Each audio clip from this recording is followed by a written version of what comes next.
Yes, it's a little chilly out there, but oh yes, it always warms up when we talk about cash, right? We talk about money and faith in finance, such an important key, and we're very blessed once again, even in this holiday week, to have Mr. Drew Blazsik in studio with us. Good morning, Drew. Good morning, Drew. Good morning. I would not miss this for anything unless I forgot to come. Yeah, that's the only way.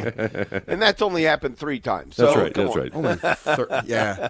But how's the new year so far? Fabulous. How about for you, sir? It feels the same as 24, but it's, I guess, good.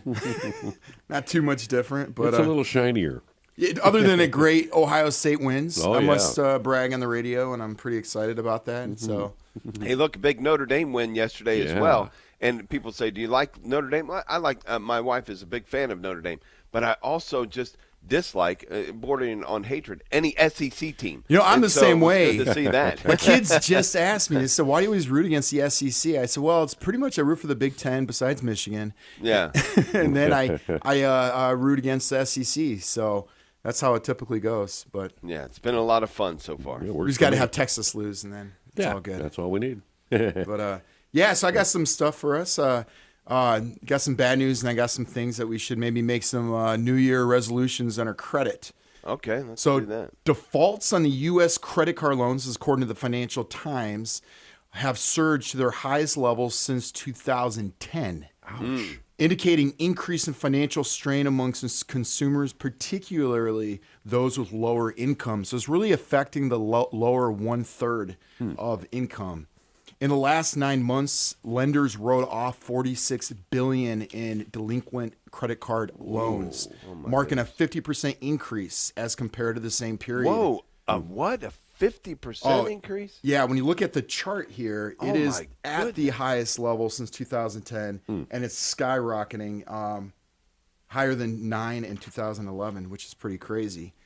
Another thing, which is interesting, so credit cards, so you think about it, credit card has gone up and inflation is way high, but since people are putting on credit card, Americans made $170 billion in interest payments over the past year. Which means you got that you got that increase in inflation, plus you're paying all this interest. That's staggering. That is really staggering. Yeah, so it's very high. So saving rate among 1/3 of the lowest income earners is pretty much zero.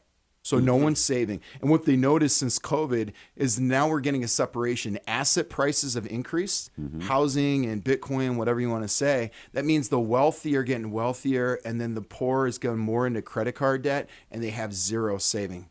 So it's been really bad. And we haven't, if you guys remember an episode, I think last year, BNPL is right around the corner. You guys remember that? Buy now, pay later. Oh, yeah, right. That is not credit. According to the laws, if you have 3 payments, that has exploded over the holiday season. I think it was it's estimated to be a $38.6 billion in 2030. So this is, I was thinking about this financially. There's no reason to do BNPL because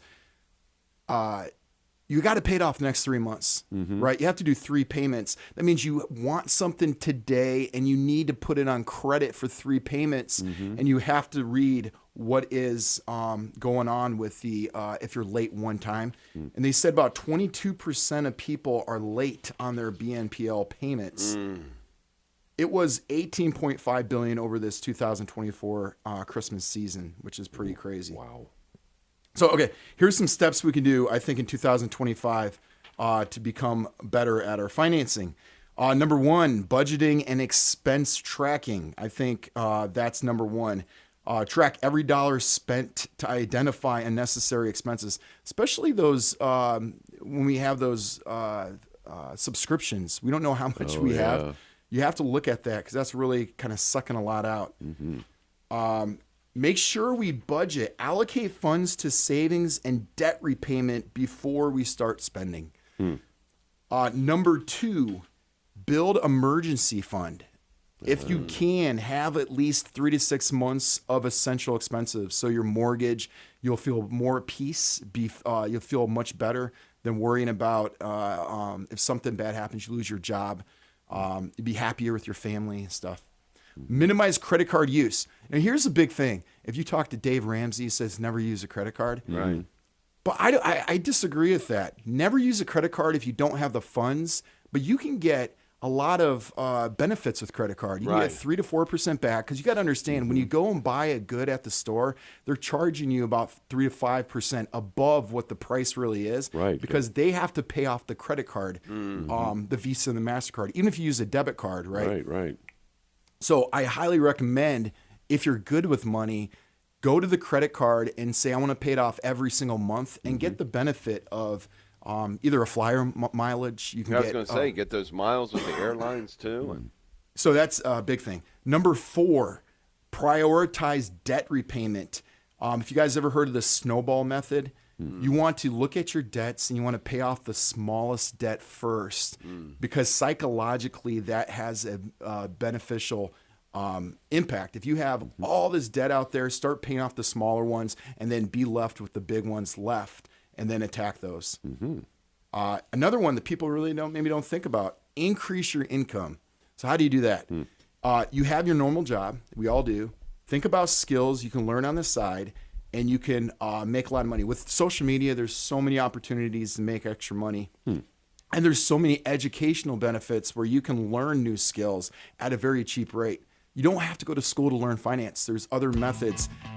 For example, come to Annunciation Radio and listen to Friday at 7:45. There you go. Yeah, You get some education there. But Hey, and look, one thing we used to do when we were young, and when I mean young, I mean in our 20s and 30s, we worked 2 or 3 jobs to make this thing work, you know? Now might it's have to kinda go back to it. Yeah, get those skills. And I would, last before we go, is avoid buy now, pay later. No reason to do it. Get out of it. You can use credit cards, benefit with the points, but get out of the buy now, pay later. There's no benefit to it. Exercise a little patience and a little discipline. Yes. Good stuff. Very practical. 50% increase in the dollars being written off by credit card companies. Yeah, that's scary. That's an ominous sign, I would say. And delinquency on car loans have gone up too, which is a scary sign. All right, Drew Blazsik, financial guru from Adrian College. Thank you so much, and Happy New Year. Happy New Year. Go Bucks. Go Bucks.